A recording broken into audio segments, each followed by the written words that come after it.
Okay, in this presentation, I would like to address some of the issues about personality measures and the faking issues that the class discussed this week.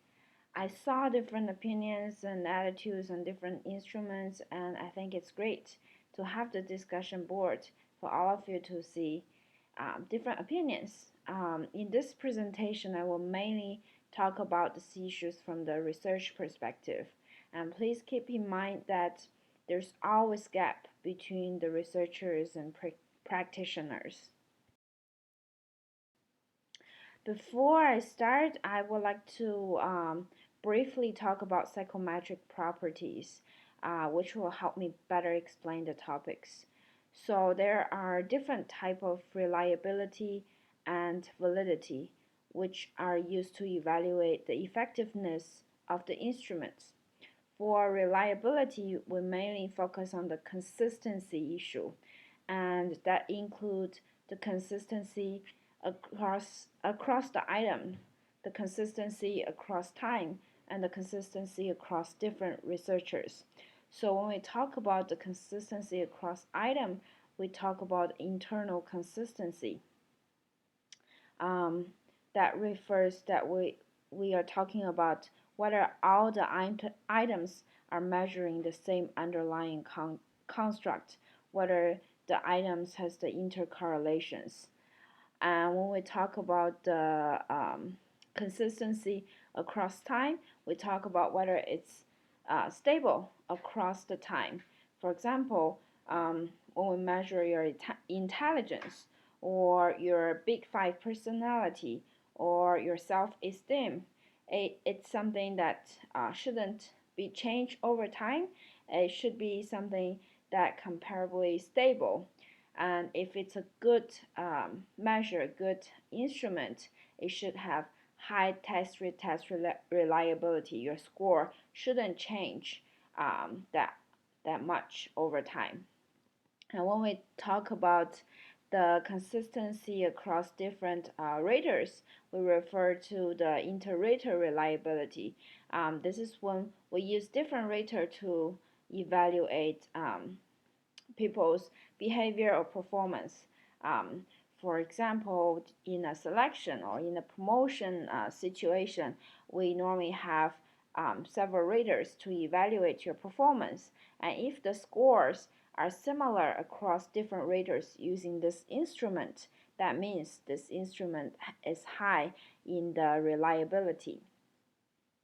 And for the validity, we mainly focus on the accuracy issue. And there are content or face validity, construct validity, discriminant validity, as well as criterion related validity. So for content validity is when I ask you whether you think the measure is measuring or reflecting the concept, what it's supposed to measure, I was referring to the content validity. What is supposed to measure, it appears on its face to measure the construct of the interest. And for example, if you expect to measure the self-esteem, then the question could be whether they see themselves as a person of worth. And the next validity is construct validity, which refers to whether the construct or the independent variable is accurately defined, the extent to which the operationalization of a contract, whether what we measure actually follow the theory of this concept. And for discriminant validity, we talk about the extent to which scores on a measure are not correlated with the measure of the variables that's conceptually distinct. For instance, there are several different concepts of destructive leadership, such as abusive supervision, supervisor aggression, social undermining. Are they essentially measuring the same thing? Do they have discriminant validity among each other? Um, And the last one is the criterion-related validity. It refers to the extent to which people's score on a scale are correlated with other variables. And the other variable is known as the criteria. Um, we use some type of performance as the criterion most of the time. For instance, if you want to know which type of personality can predict the job performance, then we're talking about criterion-related validity. And based on the decades of studies results, it shows that one of the big five personality measure dimension, which is conscientiousness, is the number one predictor of job performance in general, and that shows high criterion-related validity. So to summarize, we can use a weight scale to summarize this concept. Reliability is whether it's consistent. It doesn't matter whether it reflect the real weight of yourself. So if the weight scale is telling me I'm 80 pounds every day, in the morning, at noon, at dinner, every time, then it's consistent. It shows high reliability, but it doesn't necessarily mean that it's reflecting my real weight. It doesn't mean it has the validity. And same using the target, as we can see that the first case is where the result is consistent, which shows high reliability but very low validity. And only the last one shows both high reliability and validity.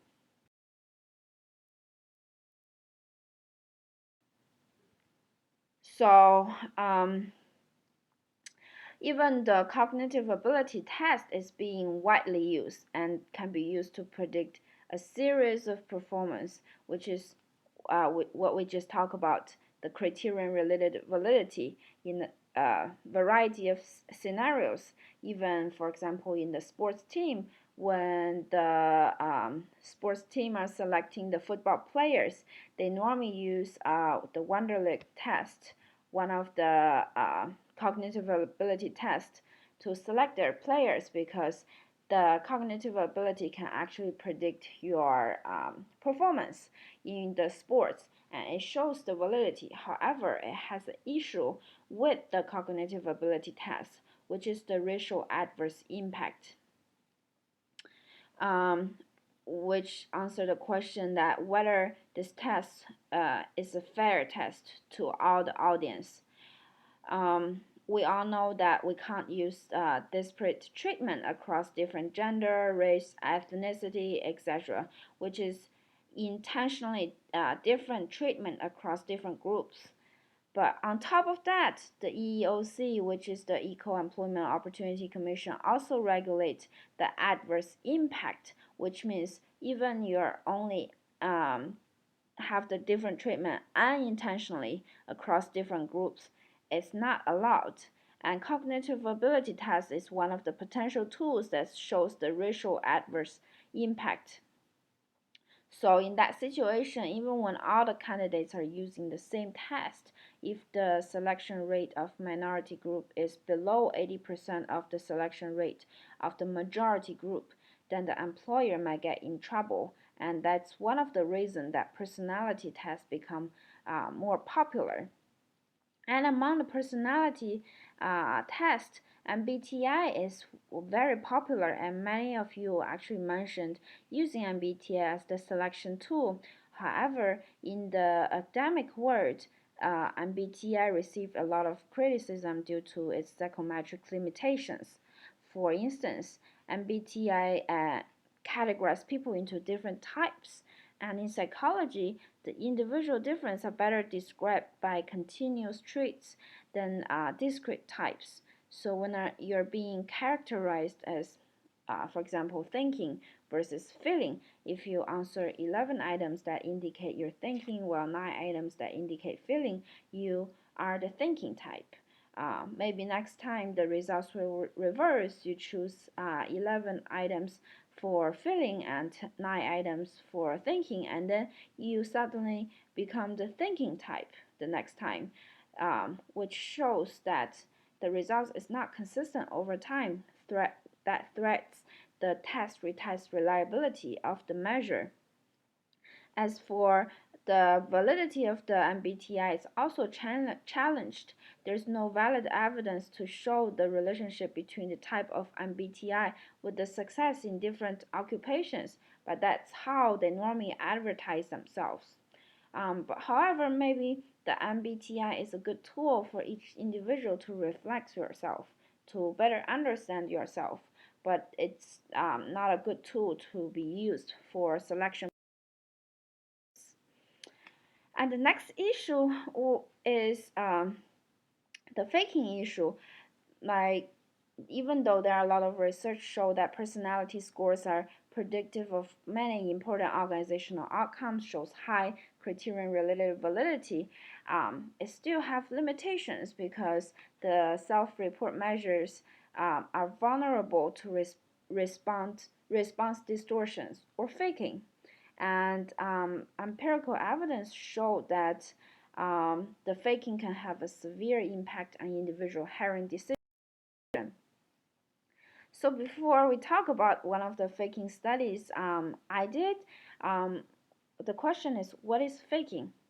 There are a lot of different terms to describe it: response distortion, impression management, socially desirable responding, dishonest responding, elevation, etc. So then we need a conceptual definition of faking, which here refers to the tendency to deliberately present oneself in a more positive manner than is accurate in order to meet the perceived demands of the testing situation. And we believe, in our view, faking is intentional and situationally induced and is therefore changeable. There are several ways in the research and in practice to mitigate the faking. Some strategies are reactive strategies. They handle the faking in a post hoc through the statistical corrections or modeling. Some are preventive strategies, which try to prevent faking from occurring, such as use subtle items, use forced choice, use randomized item placement and warning. There are also combined strategies where we give a test where and detect who are potential fakers and provide warning to the potential fakers, and then retest the results again. And in this procedure, only a small set of personality measure was tested at the initial block, and then all of the personality measures are measured in the main block. So for those measures that's only measured once in the main block, no matter you are identified as faker or non-faker at the first time, your score at this main block should be similar, because your score carried over from those measures that's being tested twice. And the third criterion is that the new procedure should elevate the fakers rising to the top concern. So it will impact the actual choice of your hiring decisions. And in the study, there were 193 participants, real job applicants for consulting position in New York. And in this 193 applicants, we actually identified 159 as the potential fakers, while 34 were identified as non-fakers. And the warning message is something like this, where to tell you there's a social desirability scale, and your response is actually similar to those who is known as answering in a socially desirable way. And also the system will tell you that if we select based on these results, that will lead to poor person job fit, person organizational fit, and this may lead to unfit employees feeling inadequate, dissatisfied, having decreased motivation and higher turnover rate, etc. Well, for the control group, for non-fakers, is simply tell them that it's a random system check. And the measures in this study include the personality test, big five personality test, bogus statement, which include genuine items and fake items. Some examples are like for the genuine item examples is like, how much do you know about job analysis? This is a real concept.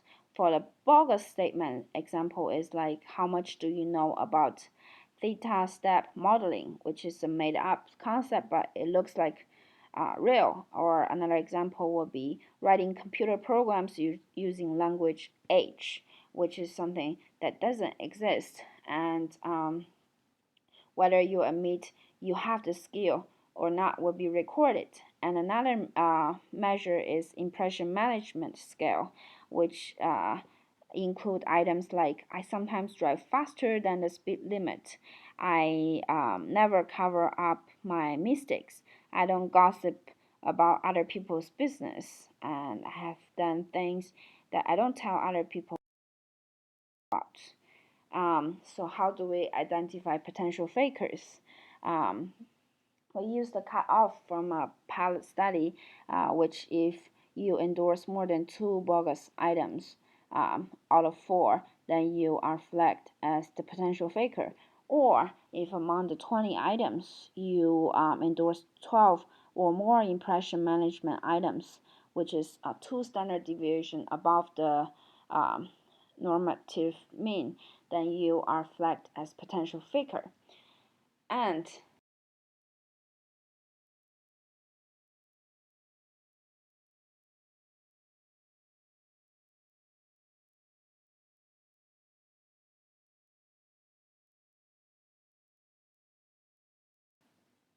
this is the results. So as you can see here, that for the impression management, bogus statement, conscientiousness, which is the personality that candidates believe that's related to this job, there are significant difference and the significant interaction effect from across the faking group and non-faking group, which means that fakers would decrease their response from time 1 to time 2, while non-fakers will keep the similar responses. However, for the agreeableness, which is one of the measures that they believe is not related to this job, in this dimension, the fakers are actually not faking in this dimension, so there's not significant interaction effect. Or if we see this figure, you can see clearly that for the potential fakers, their score in time 1 is really high, while after the warning message, their score decreased to the similar level as the non-faking group. And this is similar for the impression management, bogus statement, and neuroticism, which is another measure that candidates believe that's related to this job.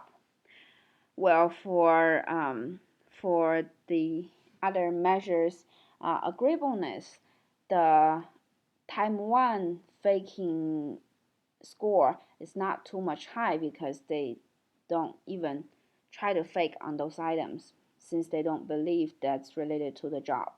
So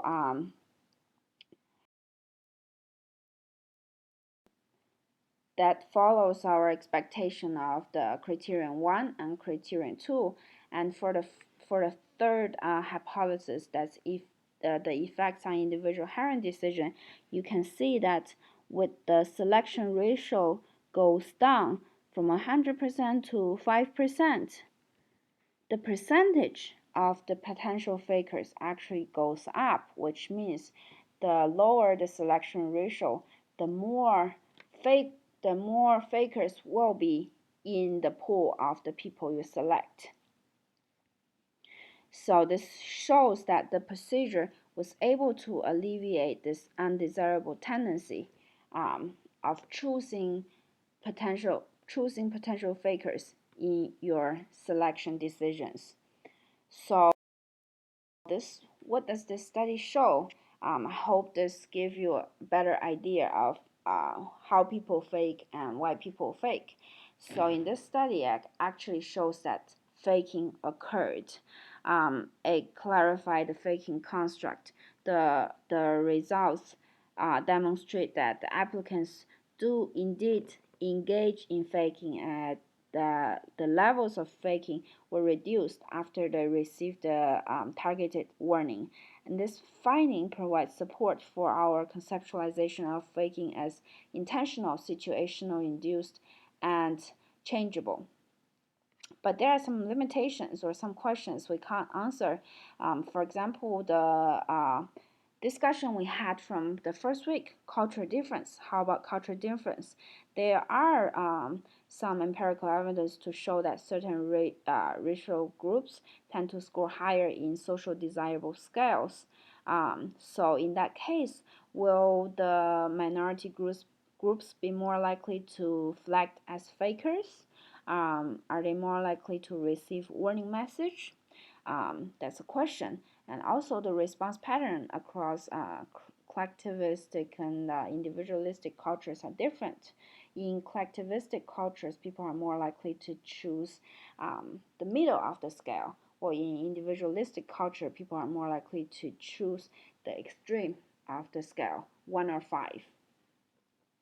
Also, there are differences in their response to the power. For instance, the Chinese culture is generally considered as a collectivistic and high power distance culture. Chinese people tend to value the group harmony and with respect for the authority. Therefore, the Chinese job applicants, if they receive the warning message from an authoritative source, they should be more willing to lower their personality score, and at the same time should not develop negative perceptions about the testing experience, and are more likely to and are not likely to quit the personality test comparing to individualistic job candidates. And for the future research, there are also some interesting things to test. For example, why do you think people actually reduce their score after the warning message? What's the mechanism? Is that because they feel the sense of guilty? Or do you think it's their fear of rejection?